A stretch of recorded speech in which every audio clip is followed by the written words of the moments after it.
Week 6, Show Me Something draft. Peter, I'm going to give you the first pick. Who do you have? Show me something, Daniel Jones. So, Mike, in preparing my diligent preparation, I spent hours and hours working in preparing for this show. So I wanted to tell you one thing about Daniel. Yeah, I wanted to tell you one thing about Daniel Jones. His touchdown to interception differential is -3. All right, 2 touchdowns, 5 interceptions. All right, Mitchell Trubisky is +3. And, at some point, all the other things about, well, I got a lousy offensive line. Well, I only got Darius Slayton and Golden Tate. I don't have a lot of weapons. Evan Ingram is never healthy. At some point, the quarterback has to lift his team. That point is Sunday against Washington. If the New York Giants fall to 0-6 and there's another clunker by Daniel Jones, there will be legitimate questions about whether Dave Gettleman picked the right quarterback, period.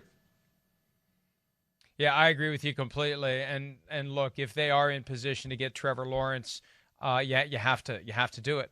You have to do it, no matter where Daniel Jones is, because he hasn't been the guy that I think they thought he was going to be. And at some point, he's got to step up and show that he can do it, regardless of any excuses that can be put out there to explain why he's not getting it done. I'm going with Josh Allen for the reasons we discussed earlier in the hour, because right now, after what happened to the Bills on Tuesday night, we don't know who they are. We don't know where Josh Allen currently is. And he needs to prove that Tuesday night was an aberration, and he needs to prove he can go toe-to-toe with Patrick Mahomes. They talk all the time in jest, partially, about who's got the stronger arm, and let's have a competition, and who knows, maybe they'll hang around after the game and do it. But this is his chance, prime time sort of. It was going to be a Thursday night game. Now it's a Monday night early game, and this is Josh Allen's chance to prove that whatever it was that happened in Nashville is a fluke and not where he is and not where his team is, Peter.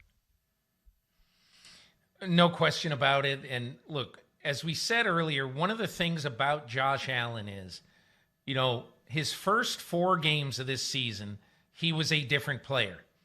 There was a regression in week 5. And if that regression continues, then there's going to be a lot of questions about Josh Allen. I don't think we should look at this game as anything other than one game for right now. Weird that it seemed like an emotional game without any fans in the stands. But this was a game where it looked like Josh Allen got away from what he had been doing. And he wasn't as accurate as he was. He made some bad decisions, which he hadn't been making. So you've got to basically just give him a mulligan for this game. I agree with you, but we'll see what happens in the next game, because the narrative may emerge if he lays another egg against the Chiefs. All right, Peter, round 2, who you got? All right, show me something, Nick Saban. Stay home and let your team play without you, if indeed your team is going to play. And I realize this is a professional football show, but Nick Saban is a professional football coach. And if you get COVID-19, you can't just say, well, I'm asymptomatic, I feel fine, and try to figure out a way to go and coach your team. And again, I don't know what's going to happen. I'm not following the story closely. I just know that Nick Saban's place on Saturday night, if this game is played, number 2, Georgia, number 3, Alabama, that he should be in his living room watching on TV with, I guess, a decreasing number of fans watching sports on TV these days. But he should be watching on TV and getting better and planning to come back to his team. And I respect how driven he is, and I respect how motivated he is, and I respect the fact that he's still working deep into his 60s, and he probably won't stop anytime soon, and he shows up every day and punches the clock and does what needs to be done. But there's a point where what needs to be done is set an example for the other people out there who are still very confused because of all the mixed signals they're getting about the proper behavior in situations like this. So I agree with you, Peter. Next one for me, #Tommy. Show me something. Show me you can count to 4. Show me that you can go toe-to-toe with a guy who may be more physically gifted than you. This is a huge game for the Buccaneers. They're in a three-way tie with the Panthers and the Saints atop the division. None of those three teams has looked great. They need to show, and Brady needs to show, that he's exactly the guy the Buccaneers thought they were getting, Peter. And, he will take all of that to heart, what he's heard and read and everything, because even though Tom Brady's got 6 Super Bowl wins, he's motivated by everything. He is a normal human being who plays in the NFL, other than the fact he's got 6 rings. But he listens to things. He knows what is being said out there, so he will be properly motivated. They don't I'll listen give you my to the next outside noise. They don't listen to outside noise. Right. Go ahead. I'll give you my next one, Mike. My next one is show me something, Houston Texans. Okay? If you really are this new team in the wake of the firing of Bill O'Brien, and you just love the kid glove approach of Romeo Crennel, show me something by going into Tennessee and playing toe-to-toe and making it a 2-minute warning game in the fourth quarter. You love Deshaun Watson? Play great for Deshaun Watson in a game you've really got no business winning.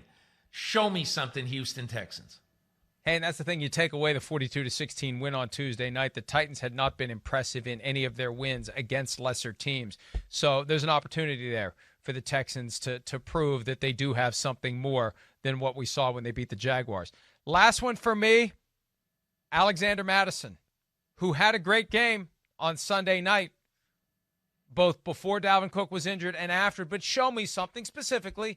Show me that you can hit an 18-foot hole. Show me that you can identify an opening between defensive linemen large enough to land a plane. Look, and I'm sure he's heard that all week. Dalvin Cook would have made that run. There it is. See, Peter, you got to squint to see the hole that he missed. It's very hard to see. I'm glad we're ending the week with this. We started the week with it. We're ending the week with it. I'm seriously, where's the 747 that's going to land right there? But look, Cook's out with the groin injury. He won't play. This is Mattison's chance, his first NFL start, and redemption coming for him, and good reason for it after the way Sunday's game ended, Peter. Alexander Mattison, to me, when I watch him play, he reminds me so much of Dalvin Cook. He is a physically bruising running back. He loves contact. Mike, I think he's going to rise to the occasion if they play this game. I think he's going to have a very big game against the Falcons. And I got a feeling that Mike Zimmer, a Bill Parcells disciple, has been needling Alexander Mattison a little bit this week about that fateful play.